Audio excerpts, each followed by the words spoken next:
music for a second, and you know, I have many different moods musically that I like, and I've been listening to,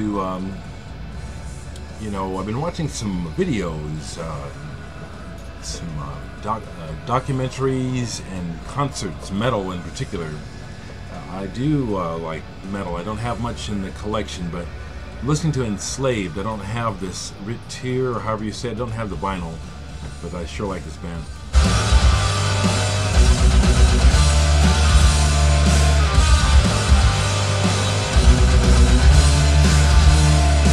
Ooh, hopefully I don't get banned. That was just a little bit. That was just a little bit.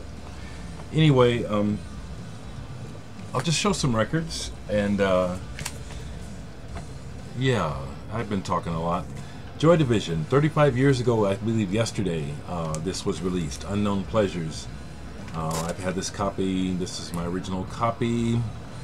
This is probably at least a second edition of it. I mean, I got it as soon as it came to Omaha, but it's not like one that you can put up to the light and see through, and it's red.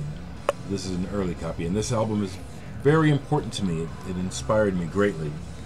On a number of levels, I just clicked with this sound, and Ian Curtis, what was going on with him, I could feel him. And it inspired me to start the band Digital Sex, among other things. Just right quick, though, as the way this song starts by Enslaved is just killer. Check this out.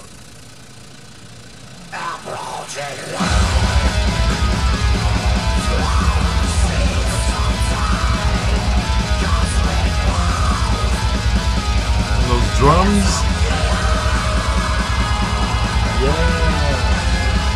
Okay, hopefully that's not enough to get it banned. I love the good stuff, you know.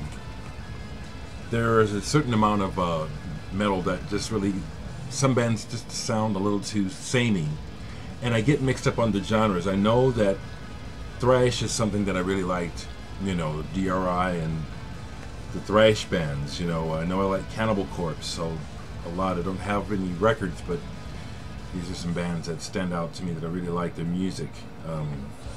Anyway, some of the records that are sitting out that got played recently, Left-Handed Dream by Ryuichi Sakamoto. This is just an album that I find myself coming back to sometimes like a comfort food, you know. It just, the way that it sounds, you know, with Adrian Belew and Robin Scott. Just a real sweet album. What else is down here? Sweet Smoke, Just a Poke. I was in my S's, you know, and that happens. I'll get into a certain area of the collection. And this album is like a kind of a, it's the Jethro Tull type of prog rock sound, but jammy, and it's, you know, I wish it were better, you know. I think the cover is the most outstanding thing about this record, but that's just being really honest as a kind of a, from a musician's point of view. Something that Jesse down at Hip Stop gave to me recently, because it's warped, but it's something I really wanted, and thankfully most of it plays, is String Cheese, Chicago band. This was the first album released on the Wooden Nickel label. Wooden Nickel label is the label that originally brought us the band Styx, and this is really good. It's warped, and so the first song doesn't play, but most of the album plays, and it's a lot like It's a Beautiful Day, even a little bit of Jefferson Airplane, but I mean really, really nice arrangements and good songs stand out. Turns out that the violinist in this band did actually end up in a later version of It's a Beautiful Day after David LaFlamme, the original guy, left. Interesting connection, but really good album. Thank you, Jesse, if you see this. He just gave it to me because of It's Warped. I did recently get this from him very cheaply. The Exotic Sitar and Sarod, Ravaj Shankar with Ali Akbar Khan.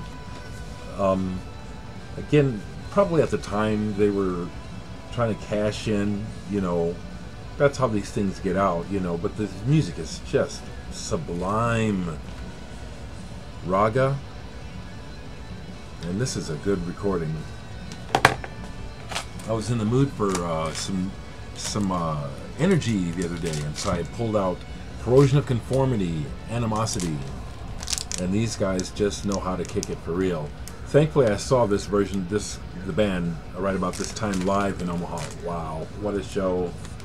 What a memory! What a show! What a head kicker! Played some Amobi, We Are All Made of Stars. This is a double 12-inch remix. Really nice remixes on this one.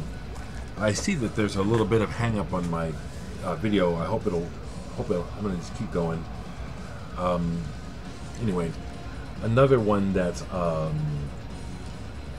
yeah, Jesse gave this to me. It was something he got like out of a garage at his record store, and it was really nasty when it came in, all moldy. But he cleaned it up. Azimuth. I think it's a Brazilian band. Kind of a jazz fusion with the Brazilian touch. This is a good album. Tasteful. I like it. I used to have another album by him, but I don't anymore. Yes, I did have my one Enslaved album out. This was a gift to me. I, again, forget, possibly James Riley that gave this to me years ago through the VC. Really love this band. I love that crushing but progressive movement in the music, and then the clear vocals that contrast with the growl. And when I watch their live concerts, it just seems like there's, there is something a bit going on with the band. Something about their culture or something.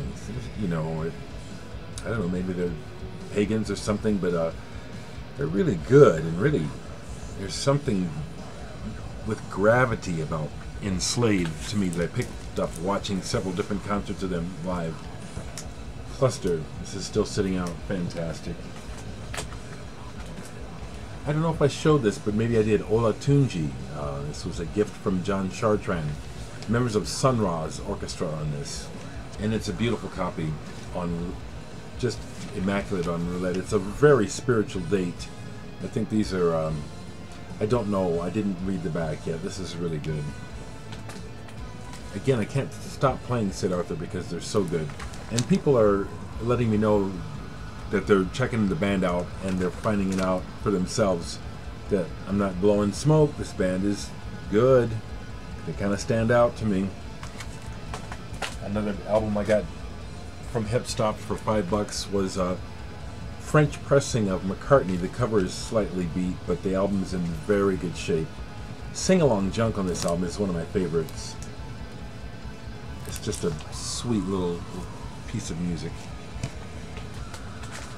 Did I show this, Sign of the Times? I think I did. And my computer is crapping out. Last thing I'll show is Roswell Red is out. I got this not too long ago. Inside Job, trombonist. I was talking about this guy with Rick Brown, the trombonist that I worked with recently. So that's out to play. Hopefully this video is not too glitched to play. I see that it's running funny. I'll check it before I upload it. Anyway, just wanted to say, hey guys, talk about some music, and I've gotten a couple of orders in recently for Flyover. I know money is tight, but I also know that some of you folks still want to get the album.